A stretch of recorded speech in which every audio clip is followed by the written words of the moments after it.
Good evening. Welcome to the regularly scheduled meeting of the Jefferson County Board of Education on Monday, April 26, 2021. If you'd please join us for the pledge. I pledge allegiance to the flag of the United States of America and to the republic for which it stands, one nation, under God, indivisible, with liberty and justice for all.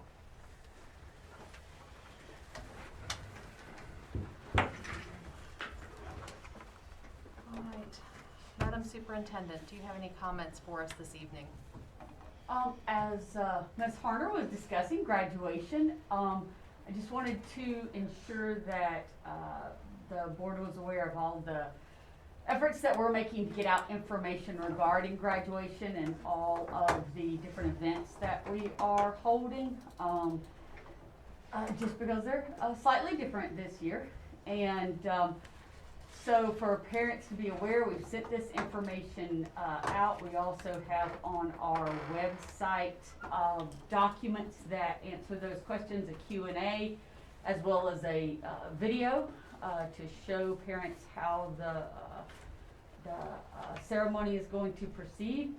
But essentially each high school is holding, number one, a drive-through event. The student government bodies at both schools said they very much enjoyed that last year. And as you all know, anytime you do something that kids love, you keep doing it.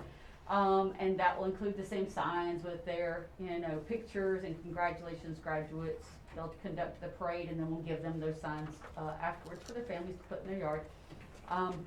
In addition to that, we are also holding live graduations for both high schools at Shepherd University, utilizing the same safety protocols that Shepherd University is using and that were approved by DHHR. And those involve the elements of a traditional graduation in a different configuration. So the ceremonies are really split into two separate portions. Portion one is the traditional ceremony in which there are speeches by the president, there's the poem, there's the music, there are the students sharing and seeing from their classmates all of those elements of graduation. The students are physically present for that event, and for parents it is live streamed to them so that they can watch the ceremony with their child remotely. Once that portion of the ceremony is done, every senior is provided a timed ticket for 6 people and their families. So they will proceed from the first portion, the commencement portion of graduation at Butcher Center. We have 2 separate locations, either Frank Center or Wellness Center. People are assigned to each one of them. They are both handicap accessible. They both have the same setup. They are set up with diplomas and the stage and a professional photographer. Their families will enter with them on a timed ticket. They will see them pick up their diploma. They will walk across the stage. They will get those pictures, and then we'll have a staging area where families can get their pictures with their graduate and their diploma in their robes, regalia, cords. There is, as we stated, there are answers to questions folks might have on the website. I've gotten a couple of emails about handicap accessibility, about just timing and location. Please feel free to email us if there's anything that's unclear, and we're very, very happy and excited that we're both going to be able to do the drive-through graduation that they enjoyed, as well as a live graduation. And again, I can't say enough kudos, huge kudos to Shepherd University for supporting getting this done, facilities, logistics, and the staff support that they always provide us for security and parking and cleaning, all of which is invaluable. So, thank you. Thank you. All right. Next we have the report of the Deputy Superintendent of Operations, Ms. Joyce White.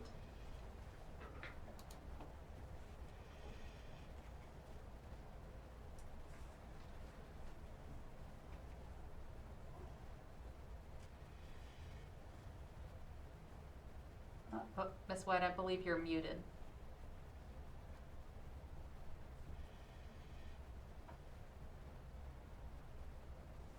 You would be correct. Good evening. Sorry about that. Good evening, board members and Dr. Gibson. The good news is we're Zooming a little bit less, so it's not a habit anymore to unmute. I have a great update for you all this evening, beginning with our SBA Needs Grant Award, which was decided on by the West Virginia Board of Education last week on April 19th, 2021. And they approved us for the amount that we asked for, which is $7,508,668. This will enable us to add an additional $3,754,334 to each of our new schools at Ranson and Shepherdstown Elementary School. The next steps in the process, late last week, the SBA let us know that we may now advertise for an architect. So I will be bringing that before the board on the next board agenda. We may be able to choose one architect for both schools or to choose two architects, one for each school. So I'd like the board to be thinking about that as we move toward the next board meeting. Once we have an architect chosen, we will begin planning and the design phase for our two new schools. These projects, according to SBA timelines, are estimated to take between 27 to 30 months to finish after we hire an architect. So all good things ahead.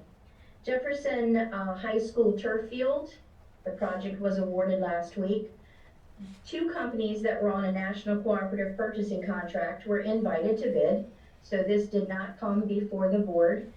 We chose the alternate route, asking for a cooperative national contract. We did so because there are two major companies that provide turf in the United States. And so we selected these two companies, as I said. The committee reviewed many criteria after we left the planning and design phase, and safety and performance were the highest ranked criteria in choosing these company for this field. I do want to say it was neck and neck because both companies are good companies. The bid was ultimately awarded to AstroTurf. The contract includes maintaining a GMAX rating of 130 for the life of the field, and the GMAX is the safety rating for the turf fields. In planning for the future for such a large investment, the contract was developed to include a groomer for regular field maintenance and replacement of any asphalt impacted by construction at the cost of the contractor. AstroTurf not only won the bid package based on the weighted rubric, including safety and performance, they also had the added bonus of being the less expensive of the two bids. AstroTurf came in at $950,851 and Field Turf at $1,093,411. Wildwood Middle School athletic fields continue to show quite a lot of progress. This week, the game field at Wildwood Middle School is slated to have the sod installed.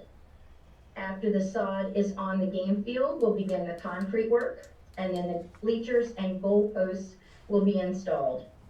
The practice field, while we are installing the sod on the game field this week, is being brought to grade before we can install the sod there. The tennis courts at Washington High School, which is another bond project, and I will add that Wildwood Middle School athletic fields as well as the turf field are bond projects. The tennis fields at Washington and Jefferson High School, or the tennis fields, excuse me, the courts, are due to be resurfaced and painted with all new standard post, assembly, and nets. This will occur in July. The American Tennis Corporation was awarded that bid on a national purchasing cooperative contract. They submitted a bid for $52,425 for Jefferson High School. For Washington High School, they submitted a bid of $53,432.50.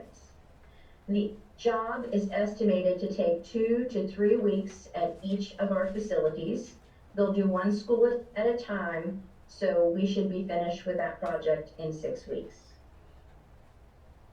To bring you up to date on our SBA project for T.A. Lowry Elementary School for the HVACs, the West Virginia Board of Education granted a request we made to extend the major improvement grant award. And this was due, the extension for a year was due to the upcoming expiration date and the fact that during the pandemic, we had to defer that project given that it came in over budget significantly to the tune of $400,000, and when it was rebid, $200,000. So due to this reason, we have reduced the scope of work, and we intend on completing the project this summer. The project is currently out for rebid. Another bond project, the smaller bond projects that we're going to tackle this summer includes carpet to tile. It is out for advertisement now in select schools. Brick repair at Blue Ridge campus is receiving quotes. C.W. Shipley's awning is kind of in a design phase. We're asking for a rendering so that the awning is safe, long-lasting, and fits the design of the school. Charlestown Middle School asphalt is on the board agenda for this evening. We'll be doing some repairs there. And the 2 Ranson HVAC units are going to be put out to bid this week. We're in the process of converting water fountains in the schools. It's taking some time to complete this project due to delay in the shipping of the bottle fill stations. So it will be an ongoing project. All middle and high schools currently have some bottle fill stations. 3 elementary schools currently have them installed. So we're going to work to ensure that all schools have some bottle fill stations prior to adding additional bottle fill stations to schools that already have some in place. In technology, I'm extremely pleased to announce that we received 1,700 plus shipment of Chromebooks, which have arrived since the last board meeting and have been distributed to schools.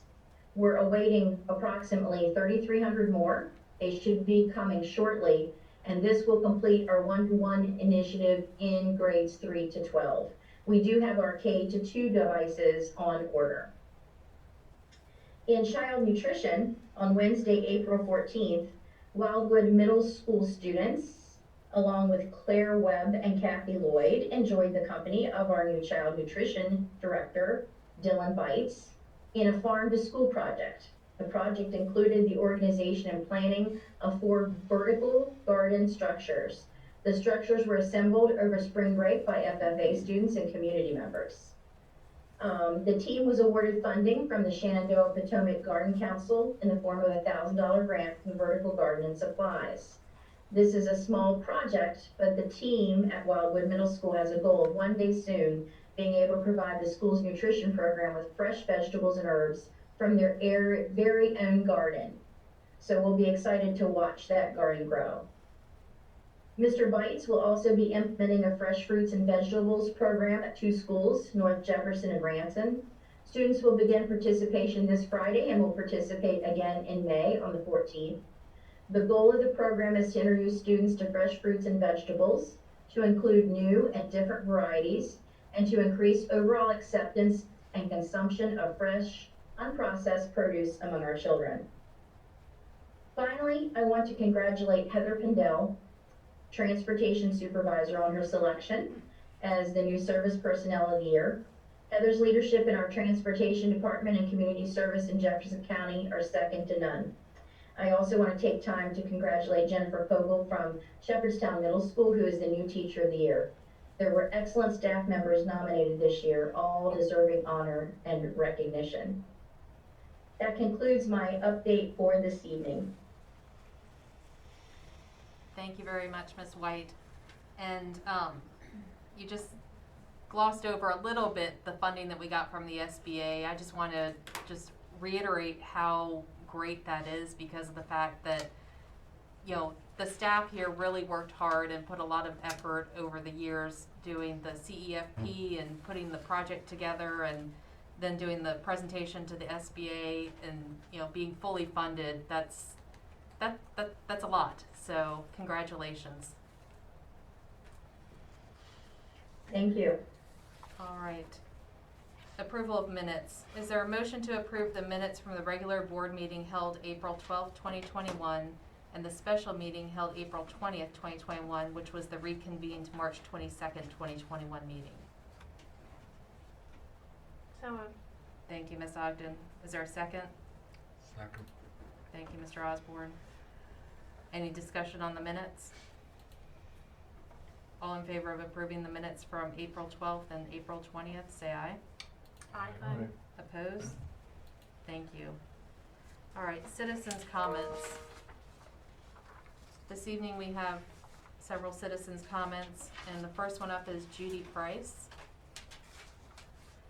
And while we're bringing up Ms. Price, I'll just remind everybody that you are limited to 3 minutes, and I will get my timer ready for when Ms. Price gets ready to start.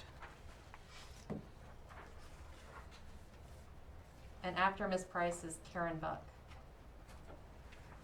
Now I've got 2 questions. Well, you'll have 3 minutes to For both of them? total. Yes, ma'am. That's not right.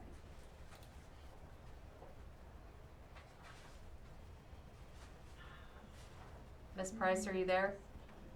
Can everyone hear me? Yes, ma'am. Whenever you're ready. Okay, I would like to ask the board to reevaluate the graduation ceremony at Shepherd for both Washington and Jefferson high schools.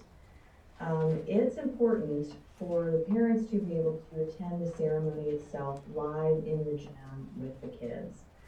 I realize that Shepherd has approved protocols in place and we are following those. However, I'm also not sure when those were put forth because very recently the governor has lifted limitations on social gatherings. And the space in the Shepherd gym, if you take into account the floor space, the stands, the balcony, I believe it would be ample to fit all of the graduates and 2 guests per each one.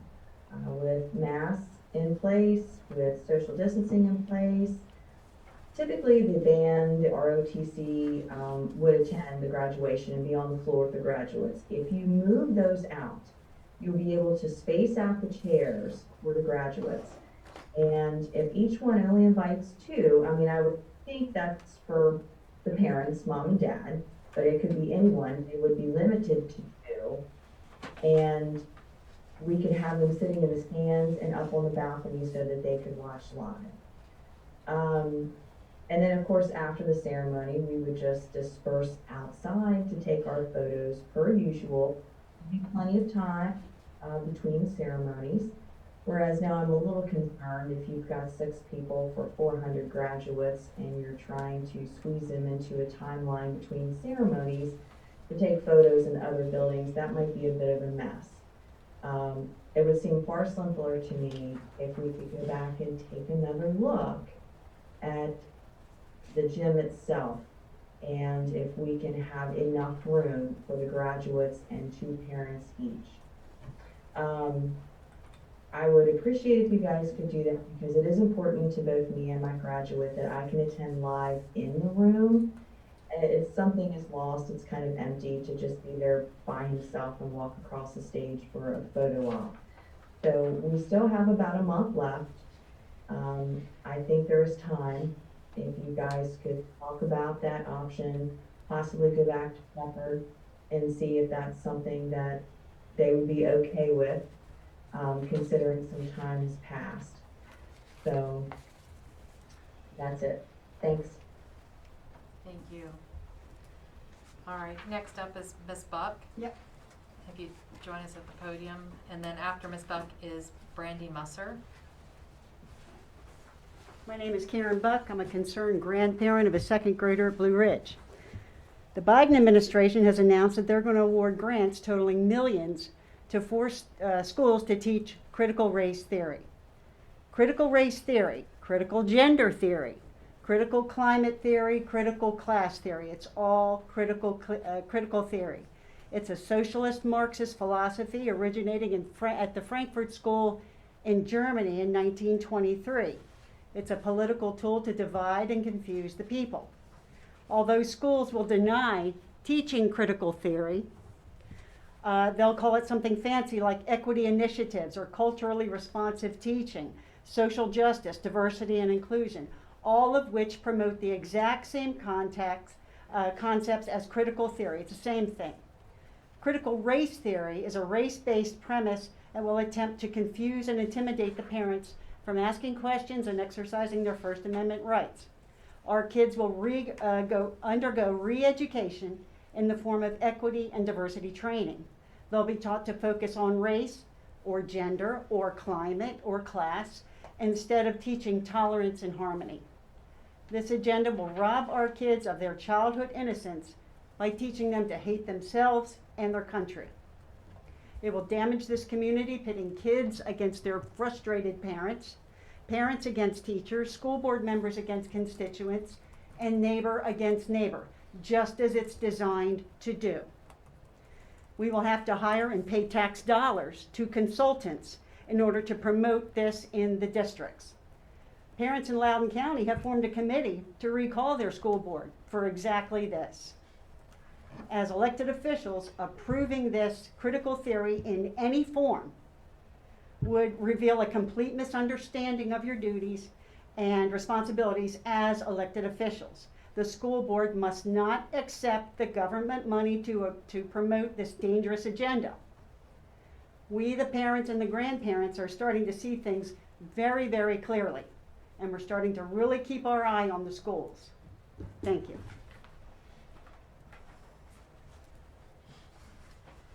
Next is Brandy Musser, followed by Bobby Block.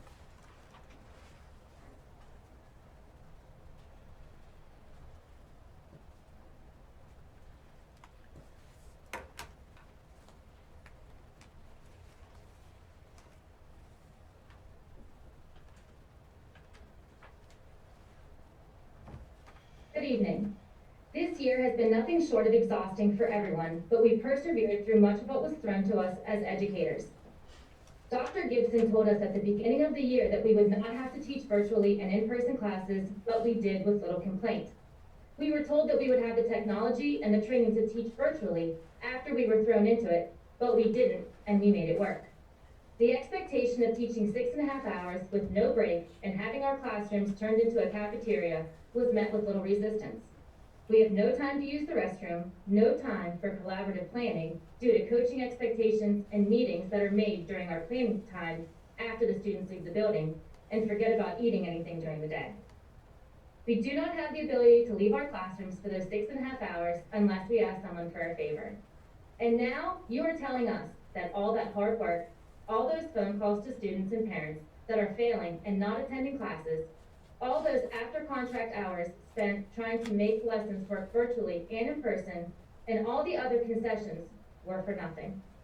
I say this because the JCS Summer Experience Camp replaces summer school. It's optional attendance. Pass, fail, attended faithfully, didn't attend a single meeting, or turn any work in, doesn't matter. Socially and emotionally, these kids just need to move on, right? This is a slap in the face to your teachers, administrators, and all the other students who worked so hard to make this year academically meaningful. Those students who fought hard to earn passing grades, attended live meetings when we were virtual, and turned work in on time are once again pushed to the side because we're going to cater to those students who did nothing all year and now get to reap the reward. Those students need to be commended and applauded for their achievements. Passing all students along means that educators have been this school year a glorified babysitter, a debt collector, and now a liar. We've been saying all year that grades count this year. The rug has been pulled out from under our feet once again. When will we give our educators the level of respect that they deserve? All of our hard work has gone unnoticed by so many, but our missteps have been publicly blasted. Taking away the summer school is giving all those students who are on vacation this full school year a pass, and it's unacceptable. Your teachers deserve more respect for their work and dedication than quietly pushing an optional experience and calling it a summer school.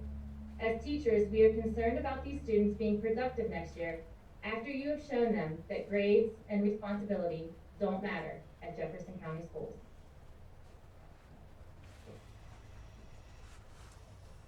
Thank you. Next up is Bobby Block.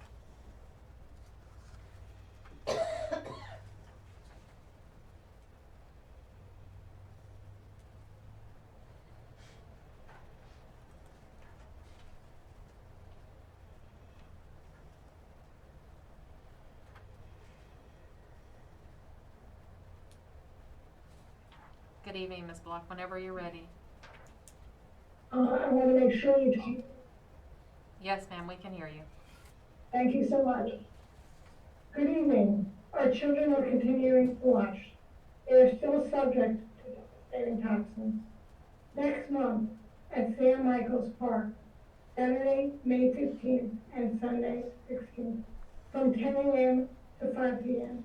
The fact that the Jefferson County Nonprofit Science Board will be testing our children for possible baseline toxics, including lead, arsenic, sulfur dioxide, magnesium, and coal ash, is a sad commentary regarding the toxic, greedy behavior of industry and state officials. You have the opportunity to respond and demonstrate how our county board of education, with integrity, can ensure that environmental justice is a priority. Again, quoting the African proverb, it takes a village to raise a child. Together we can keep our children safe. In the spirit of working and keeping our children safe, we greatly appreciate that the BoE took GUI to court. GUI has been an enabler of the toxics threatening our children. There is still weeds less than 10 feet from the playground at North Jefferson. Go check it out. Your proactive court case sets the tone that you are advocating on behalf of our children. Again, we are grateful. There's additional advocacy necessary. Your courage is needed more than ever. Please take action on the Health Human Risk Assessment, the HHRA, presented by Rockwell last year. It is sorely inadequate. Pray you have the wisdom to move forward in the spirit of love, technologically, personally, and beyond rhetoric, with open hearts. Please demonstrate the courage and highlight children's needs. Needs relate to the lack of due diligence regarding the incomplete health risk assessment. And two, I humbly applaud your staff overcoming the challenges that COVID-19 are presenting, and their efforts have been Herculean. Tonight, my comments will focus on the HHRA and the need for the BoE to intervene on behalf of the children and families. The HHRA needs to be reviewed publicly. There are key questions relating to the HHRA that need to be answered. The Health Human Risk Assessment, submitted in March 2020, is an insult to Jefferson. My understanding is that the BoE has a responsibility to vote on the HHRA before Rockwell continues or officially opens action. Thank you. All right. Oh, Ms. Block, thank you very much. Your time's up this evening.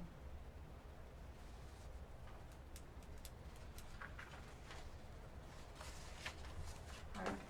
Next up, we have the consent agenda.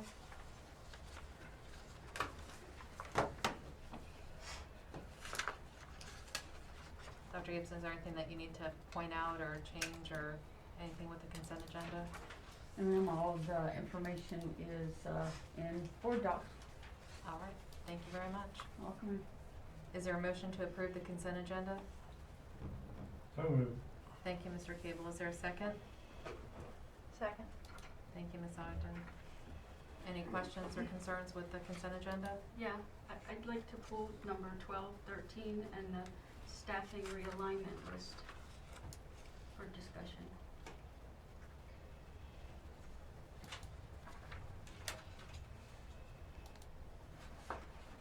Number 12, number 13, and Staffing realignment.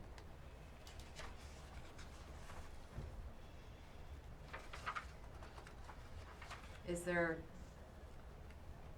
discussion that you want to have about a specific person or position, or a discussion that you want to, question you have now? I believe Ms. Loring is on.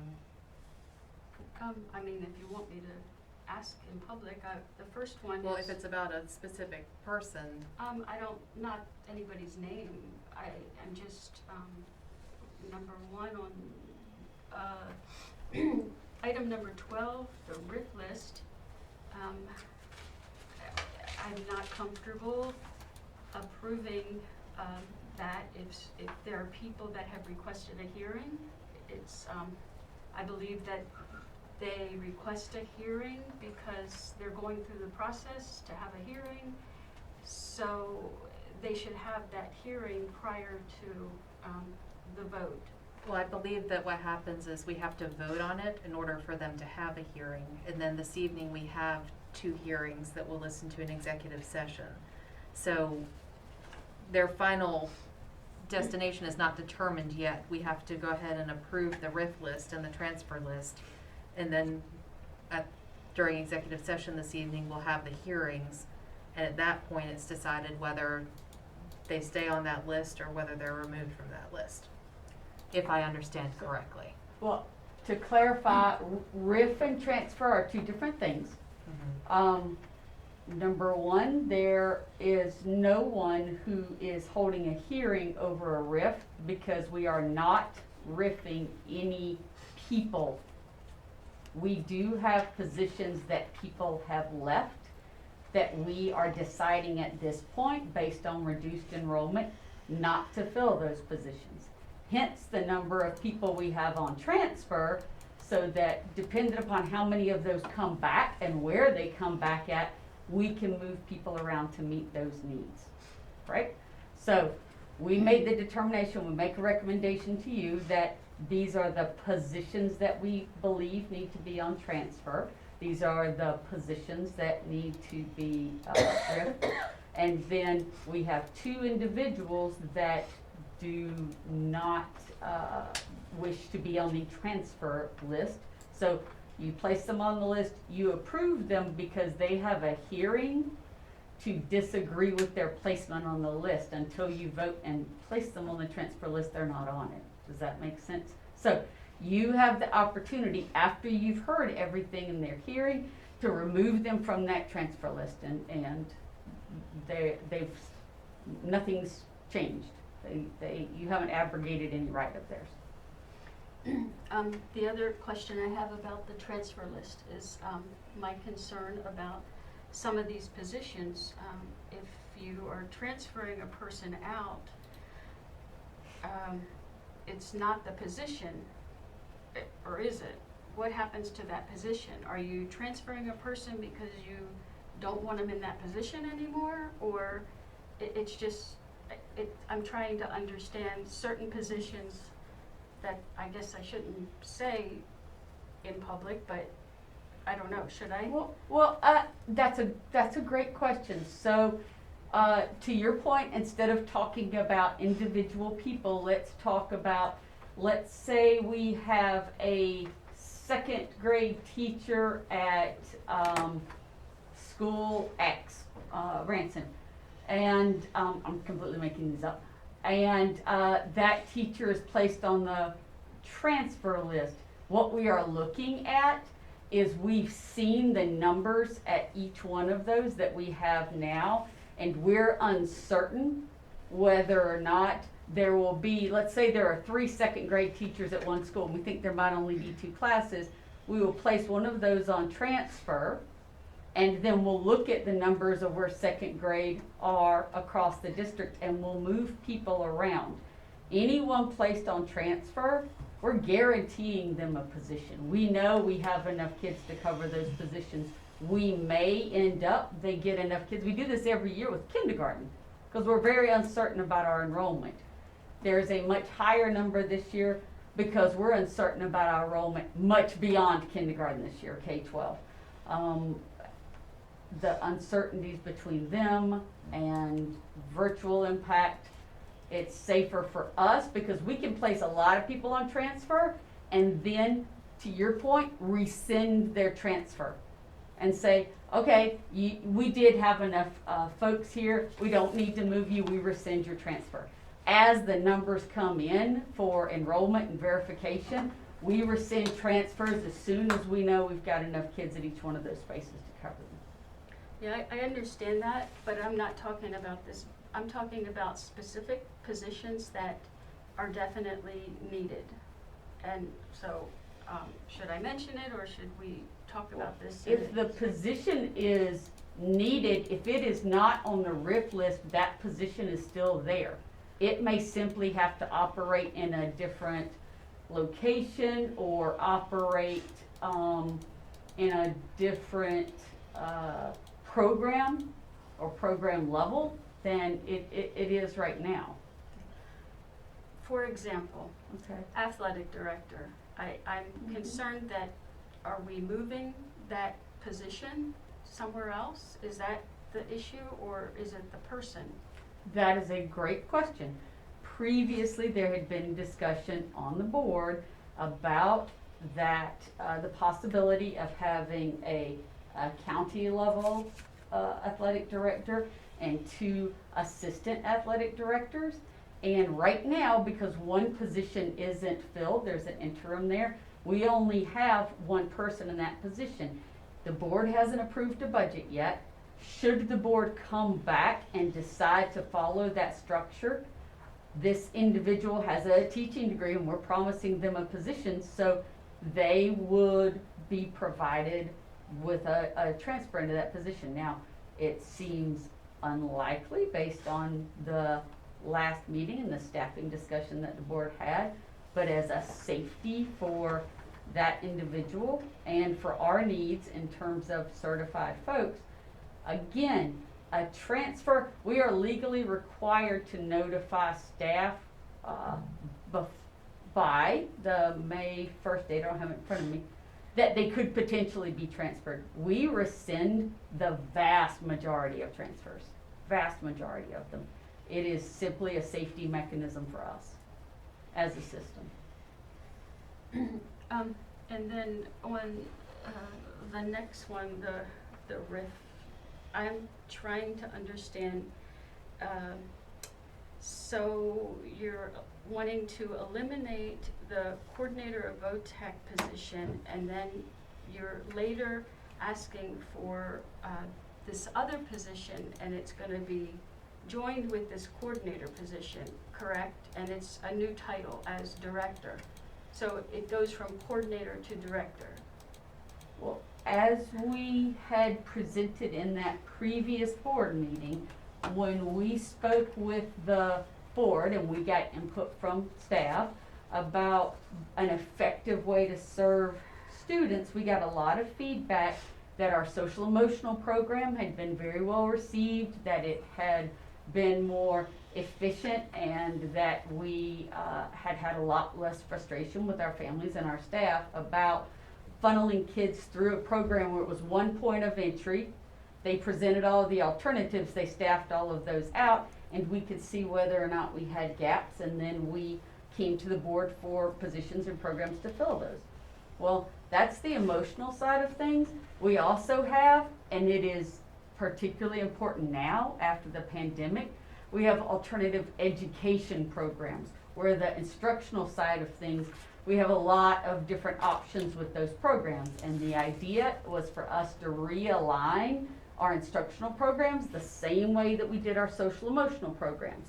So that director position is responsible for the new virtual programs that gets added on, continues to be responsible for all the CTE programs, becomes responsible for OLC, becomes responsible for APEX, becomes responsible for 3 to 5, becomes responsible for all of those instructional programs that the child needs something different. Our regular, vanilla, go, straight through kindergarten to 12 that works for most kids. For kids that it doesn't work for, just like SOMO, responsive education is, I have a need that I need you to respond to as an organization.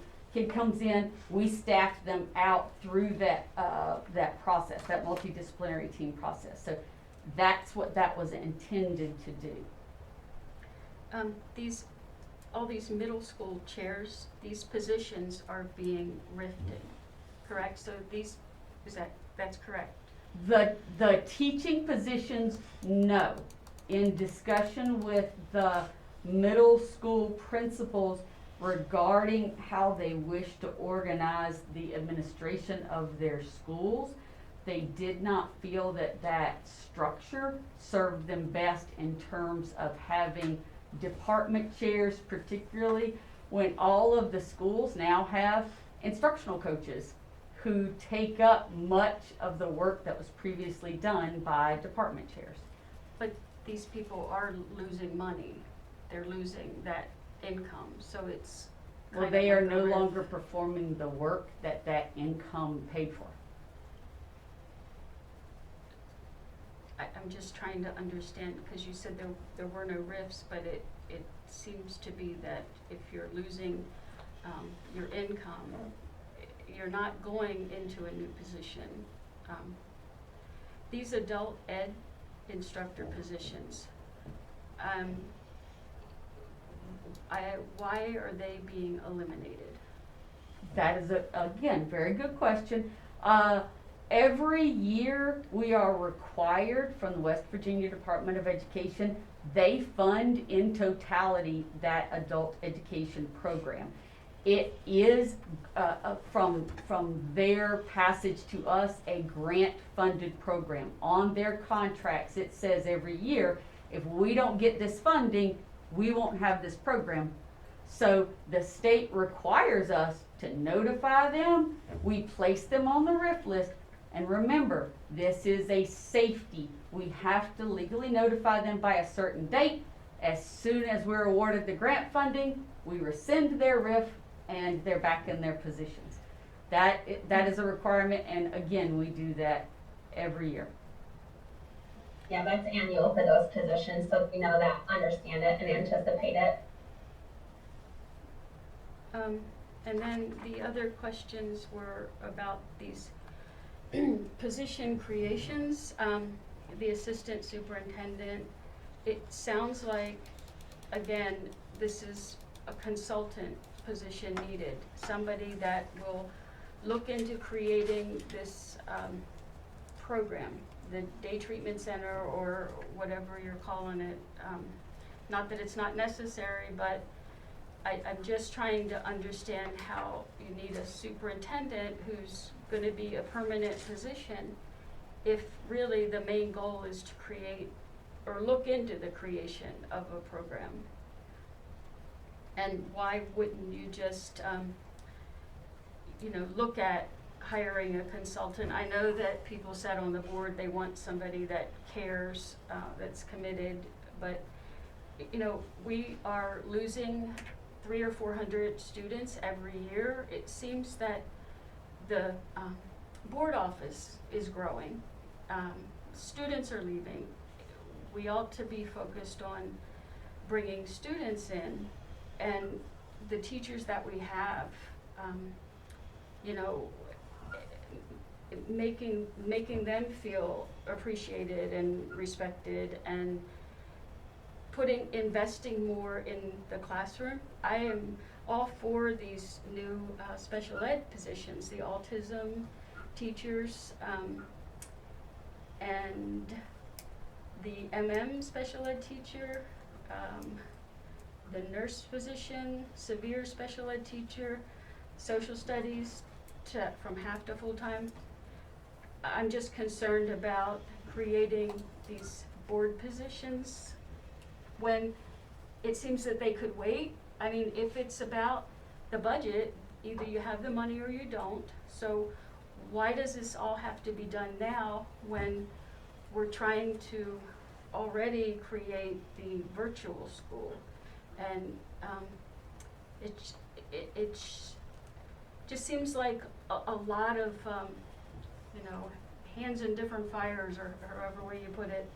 Just a lot going on, and with it being unstable of not knowing how many students we're going to have, and the fact that we've lost, I guess, $3 million because of students leaving. Does this all have to be voted on today? These positions. I don't mean to interrupt, but I do believe that we went through the whole discussion about the assistant superintendent for special ed at the last meeting or the meeting before.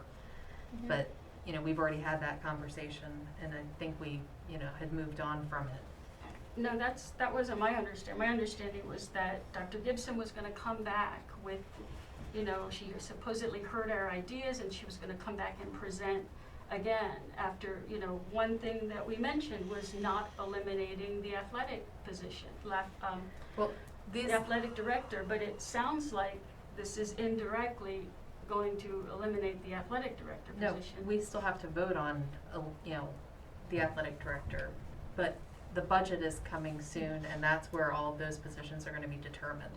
As Dr. Gibson explained, the RIF and transfer list, this is something we do every year. It's always, you know, a big list. It's something that people anticipate, they understand it.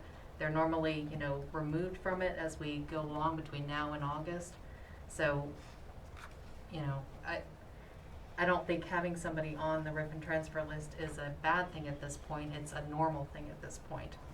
Do any other board members have any questions about the consent agenda?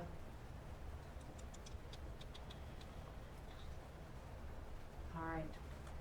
Hearing none, we have a motion on the table to approve the consent agenda. All in favor? Aye. Opposed? Me. Thank you.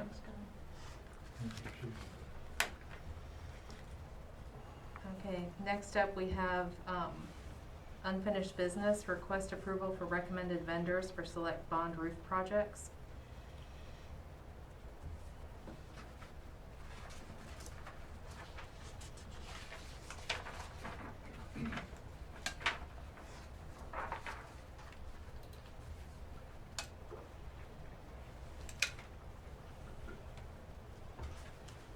Welcome back, Ms. White. Thank you. This evening, I come before the board to ask you to approve some bond roof projects. The first being the Blue Ridge Elementary School roof projects with recommendation of Blackstone Roofing to be awarded this contract.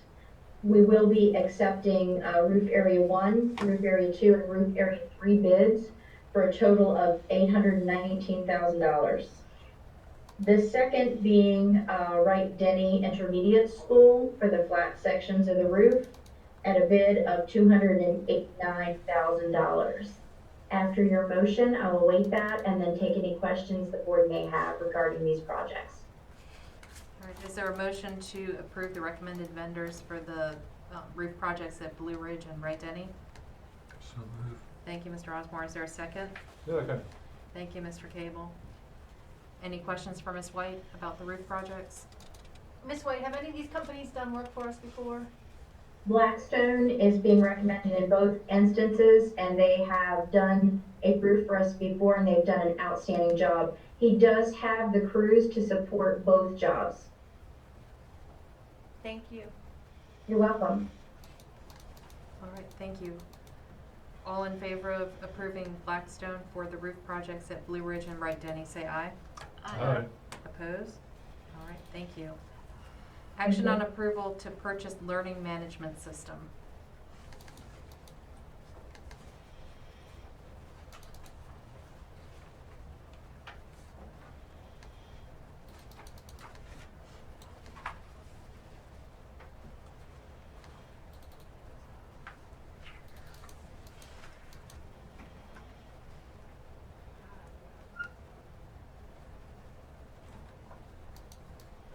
Good evening, Ms. Rowan, whenever you're ready.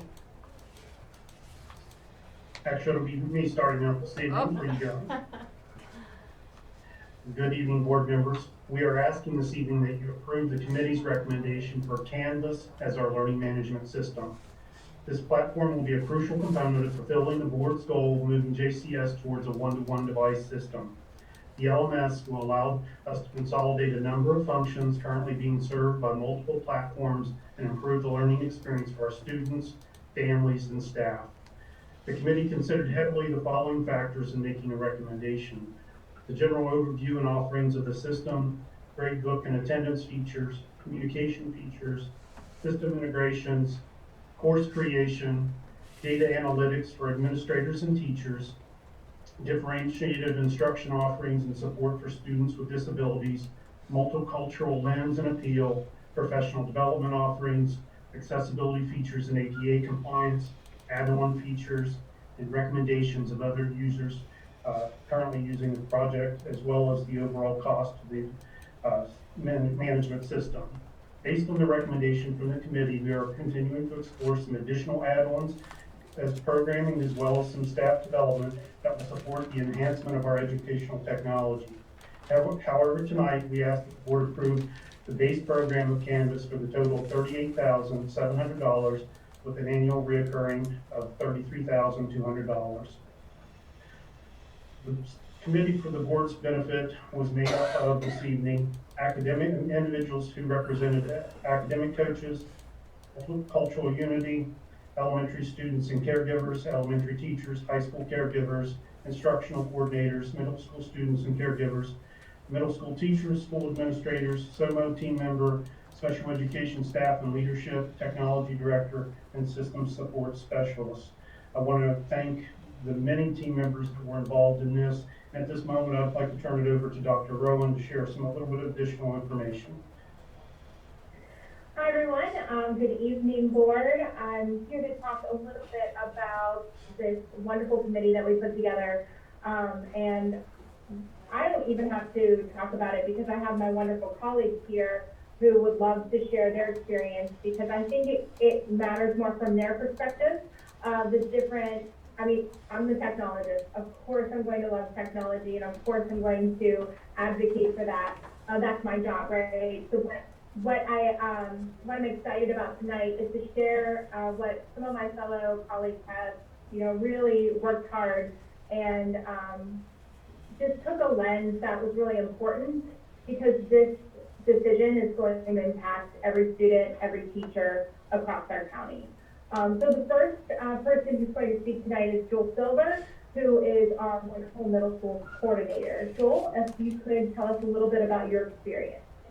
Absolutely. Thank you, Dr. Rowan, and good evening, board members and Dr. Gibson. First, I want to say it was a privilege to serve on the different rounds of committees for the LMS. And first thing and foremost, we wanted to make sure that our caregivers, our students, our teachers were not overwhelmed. And we really liked the Canvas system because it allowed us to have a slow release and rollout. And I believe that at the base model that we are asking you to adopt tonight will definitely meet all our needs, but at the same time, as everyone and all our stakeholders become more familiar with it, we definitely can advance with the different options. Second thing, in our department in the office, a lot of the different platforms that Mr. Billy mentioned come from us, and it is a blessing to be able to adopt this LMS, and so we can streamline all of those different platforms. Canvas also offers some of their own features where we will eventually be able to eliminate some of the platforms that we're using and solely go with the Canvas system. And then lastly, I was thrilled at the number of stakeholders that we were able to involve, from our teachers to our caregivers to our students, our admin. I think we had a very transparent process in this adoption, and I think that speaks volumes. From the very beginning, Canvas seemed to be the favorite of everyone that was involved, and so to get to the end of the process and it seemed that Canvas was the one that we possibly are adopting tonight, that is definitely exciting. Because if we have the buy-in from those using this system, it will only help our county. So thank you for your consideration, and like I said, it was a pleasure being on the different committees. Thank you so much, Joel. He touched on a lot of important elements where we all kind of got together and took the rubric, and everyone had an opportunity to mark on the rubric where they were, what they thought. And then we averaged all of those different things. We came back together, and then based on the average responses, that's really where a lot of our quantitative data came from as we made this decision. But then we also wanted to have a conversation with different stakeholders and work through some of the questions or some of the needs that they have that they didn't get when they were working through this very robust rubric. And Michelle Cantley here, one of our lead coaches, is here to explain a little bit about her process and what she did over the course of, this has been taking us around 6 months. So Michelle, can you tell us about your experience? Good Meeting Board and Dr. Gibson, the instructional coaching team is really excited that the stakeholder teams reviewed and recommended the Canvas learning management system for Jefferson County Schools. I'm speaking to you on behalf of our hardworking instructional coaches. The coaches continue to play a critical role in our county. I would like to thank the board for their continued support of our coaching program. During the learning management system selection process, a team of instructional coaches, including myself, Caitlin Hillman, and Ryan Mulligan, explored all three learning management platforms and learned to navigate the system in order to present demos to each of the stakeholder teams. The teachers, students, and parents were excited about the instructional abilities Canvas provides through the features and functions that Mr. Silver spoke about, and that our administrators and teachers will speak to you about after I finish. Now that you've heard some of the background of the selection process of the learning management system, I will give you a glimpse into our plan for implementation.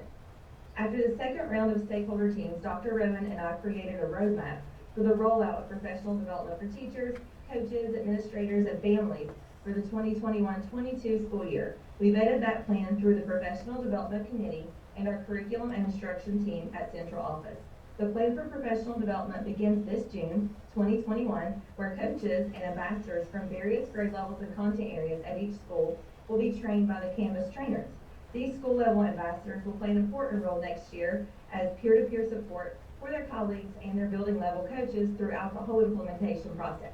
The Professional Development Roadmap offers personalized learning opportunities for teachers to learn as fast as they want, exploring all the features and functions that the LMS has to offer, but also provides a slower-paced, personalized learning path for teachers who choose to follow the monthly minimum signpost leveling system that we've set up. The monthly signposts mark the minimum expectation of implementation for all teachers. The minimum signpost timeline allows teachers and students to go slow and become comfortable and confident with the platform, but also prepares them just in time for our remote learning days for Faculty Senate and weather days. We've designed a gamified level up format where teachers can earn badges for successfully completing each level of the professional development signpost during our monthly professional learning days built into the 21-22 calendar. With this plan, teachers will feel confident and comfortable with Canvas through fun and engaging professional development opportunities facilitated by our fantastic instructional coaches in each building. Our coaches will offer several minimum signpost sessions and several advanced sessions at each monthly session to differentiate professional learning to meet the needs of all of our teachers wherever they are in their personalized learning path for implementation. Now I will pass the mic to one of our fabulous teachers, Alexi Dar at Washington High School, for a teacher's perspective.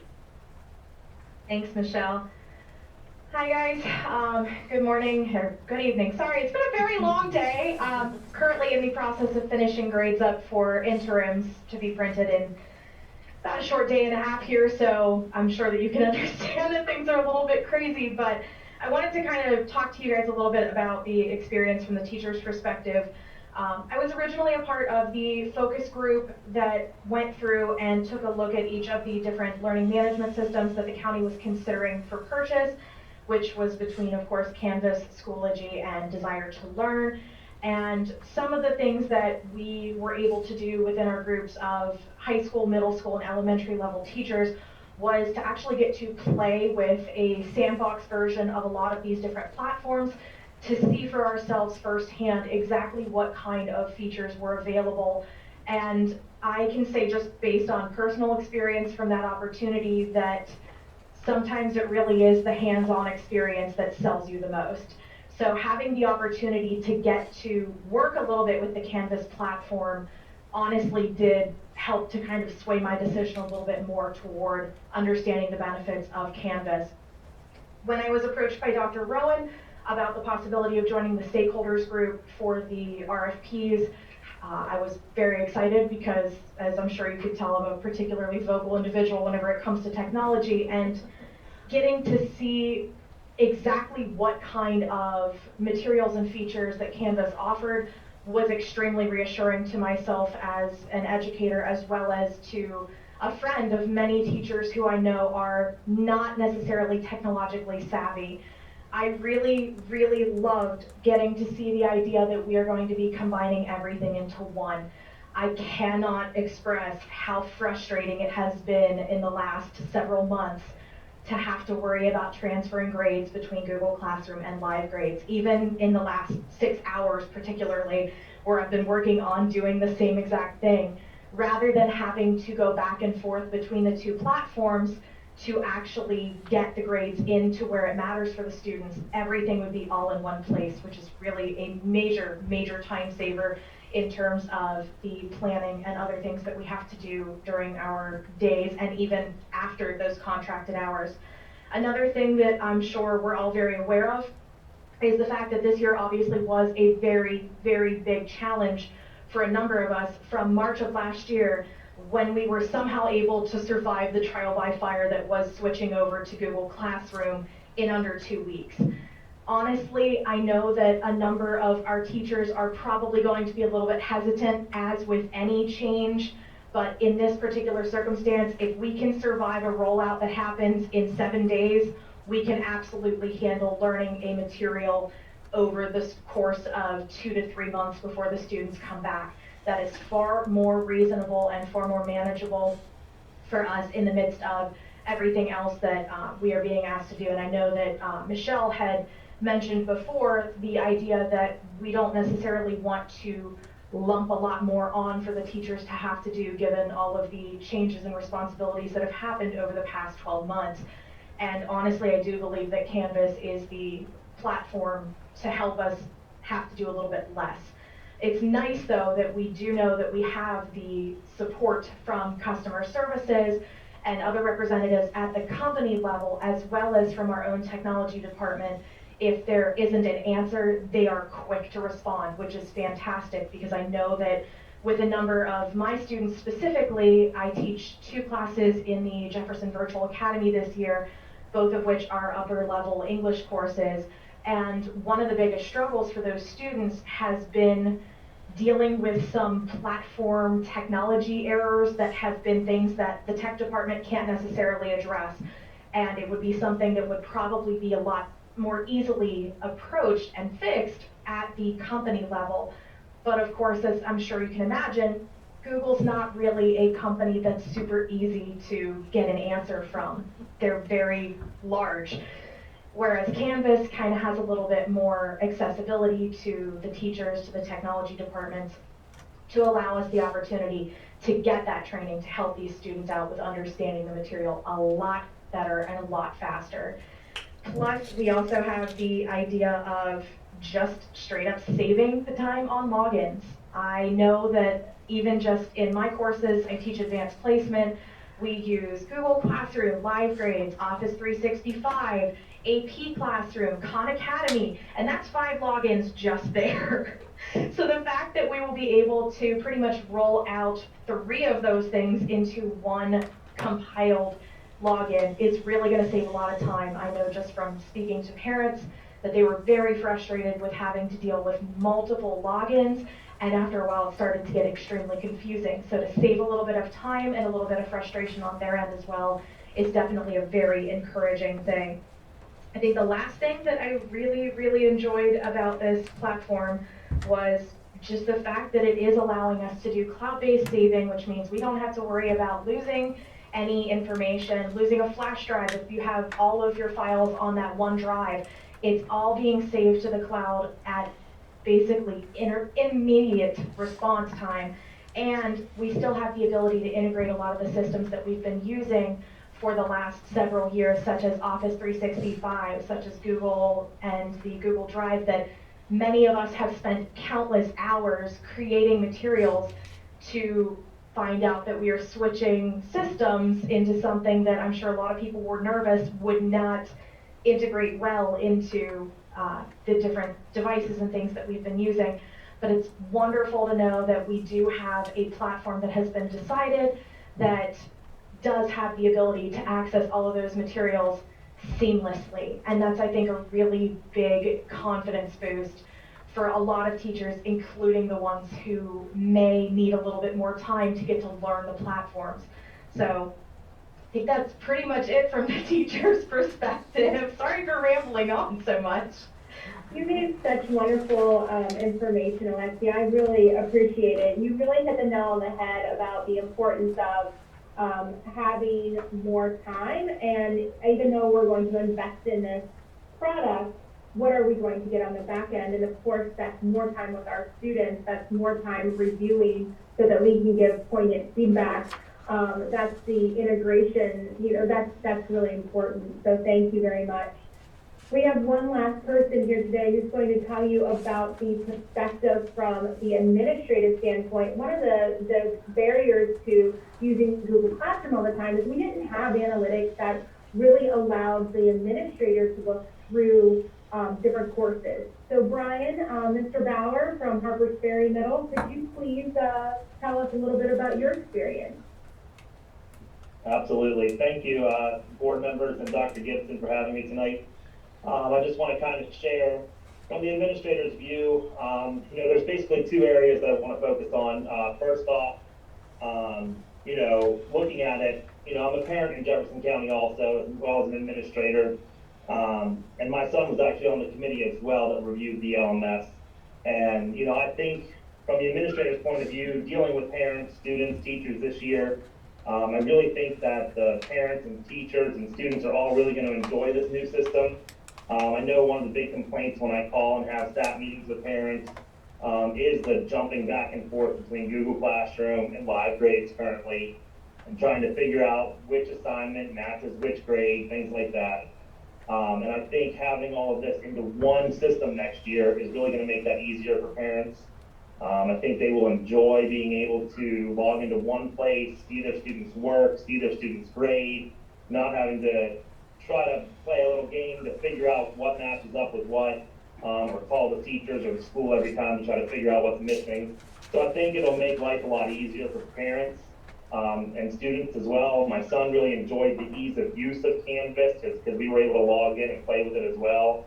And he really enjoyed the things like a calendar in there that shows you exactly what's due when, and it shows you your grades. And so it's really an easy system, I think, for students, and I really think they'll be able to grasp it pretty quickly as we start to roll it out to the students.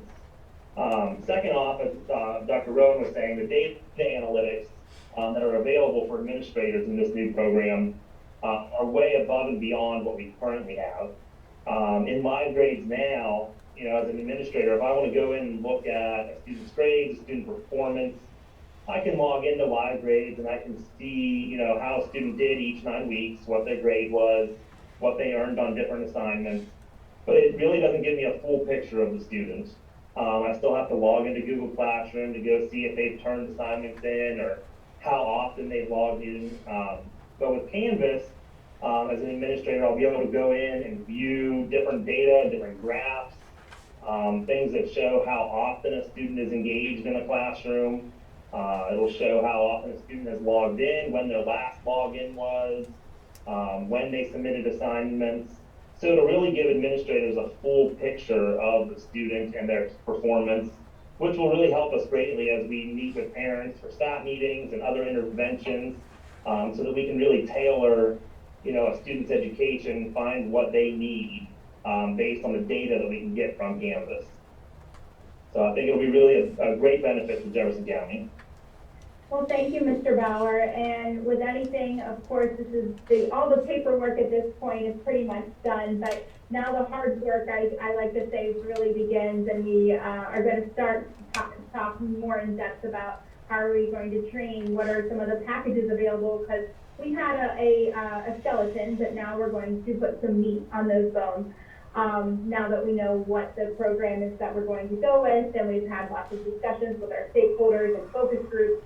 So I just have to thank Mr. Gilly for his wonderful leadership throughout this experience, and also our wonderful committees who have put time and really thought through all of these different things that I've asked for them to do, to go above and beyond at this time in the school year, and to take on this project was just so incredible. So I thank you guys so much.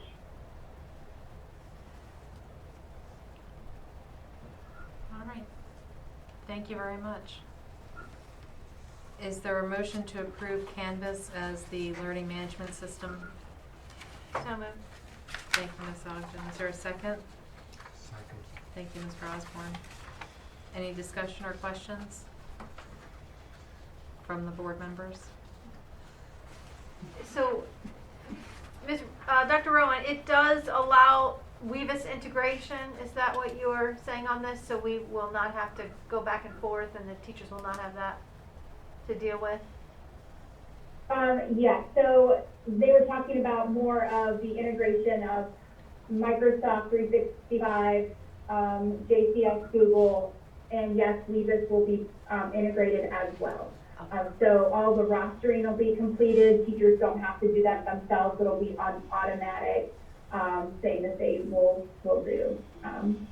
So we just have to meet with an integration team at this point. So once we get all of this information approved, then we take this and we work with the company's integration team and the State Department to make sure that all of our integrations will work. But yes, we did talk to the state, and this is one of the LMSs that does integrate with Weavis. Rot's a rut. You said that they said it does integrate. Does anybody currently use it in the state?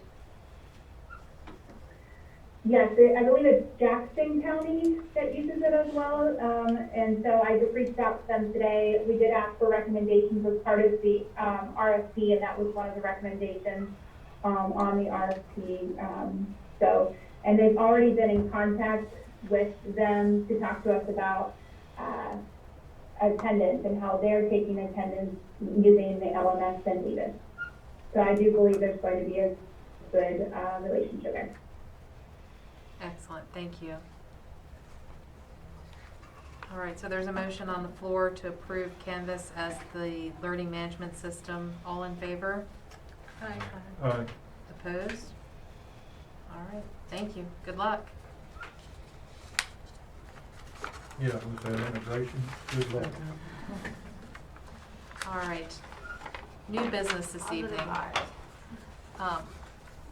First up is consideration of and possible action on a supplemental resolution of the Board of Education of the County of Jefferson in connection with its public school bonds, Series 2021, approving and authorizing the form of the preliminary official statement prepared in connection therewith and other related matters. Written by an attorney. All right, so is there a motion to approve the supplemental resolution that was attached to the board packet? So moved. Thank you, Mr. Cable. Is there a second? Second. Thank you, Dr. Joy. Thank you, Ms. Joy. All right, and I believe we do have Joe Nassif and Tom Piercy available if anybody has any questions. Good evening to the board, President Skinner and Superintendent. My name is Tom Pierce with Boyle Price. I'm happy to answer any questions about this resolution or the process in general, so I'll turn it over to you at this point. Do any board members have any questions for Mr. Piercy? No, I would just say thank you very much for all the work that you and Dr. Gibson have done, and for them just to go through this incredibly tedious process and do it well. Thank you. Hopefully it all turns out in the end. We're honored to represent the board on this matter, and it's been great working with President Skinner and Superintendent and the board staff, so we really appreciate the opportunity. Thank you, Mr. Piercy and Mr. Nassif, for joining us this evening. All right. Hey, thank you. All in favor of approving the supplemental resolution for the bonds? Aye. Opposed? All right, thank you very much. All right, next we have request approval to solicit bids for an RFP for the Charlestown Middle School asphalt repair bond project. Ms. White, is that you again?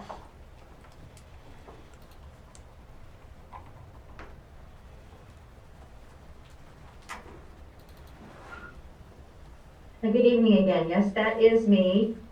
And we are going to complete another bond project this summer. The Charlestown Middle School track is in need of repair, so that will require an RFP. And if you would like to make a motion, I can answer any questions you have about the repairs to this track. All right, is there a motion to solicit bids for an RFP for Charlestown Middle School asphalt repair bond project? And that's the track, correct? It is the track. All right, is there a motion? So moved. Thank you, Ms. Ogden. Is there a second? Second. Thank you, Mr. Osborne. Any questions for Ms. White? Is this something we're gonna have to look at every 10 years, or are we gonna have to resurface this track like we're doing the other ones, or? This track on the the outer parts of the track in certain sections has just cracked for whatever reason. So I am not certain that it'll be an every 10-year thing. Every once in a while, yes, tracks do need resurfaced. So we should take that for all of our tracks.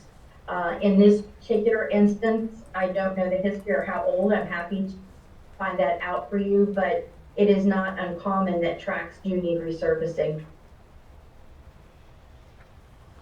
You might look at it if it's just in place too.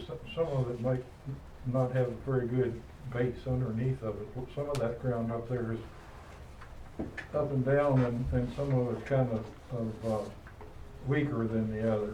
So it might be a good idea to just check what's underneath as well as what the surface is.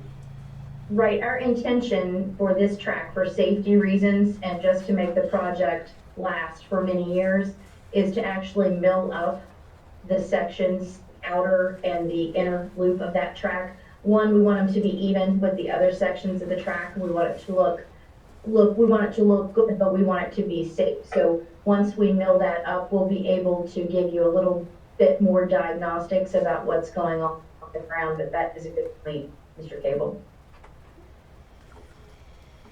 Thank you. So we have a motion on the floor to approve to solicit bids for an RFP for the Charlestown Middle School asphalt repair bond project. All in favor, say aye. Aye. Opposed? All right, thank you very much. Thank you. Dr. And- Gibson, just real quick, I'm sorry, Madam President. Going back very quickly to the learning management system, I forgot to mention, I'm sure that Dr. Rowan will do it, but including videos and training purposes for parents online. Oh, I mean, she's so absolutely. good at Yes, doing ma'am. it the last time, and I'm sure it'll happen, I just forgot to ask. Yes, ma'am, thank you. I'll make sure that I do it. All right. So now possible executive session. We do need to have an executive session this evening to conduct transfer hearings and discuss legal issues. And I assume there's going to be action at the end. Is that correct? Perhaps that would be the board's decision on the transfer hearings, yes, ma'am. Okay. Is there a motion to go into executive session? So moved. Thank you, Mr. Cable. Is there a second? Second. Thank you, Mr. Osborne. All in favor of going into executive session? All right. Opposed? Thank you very much.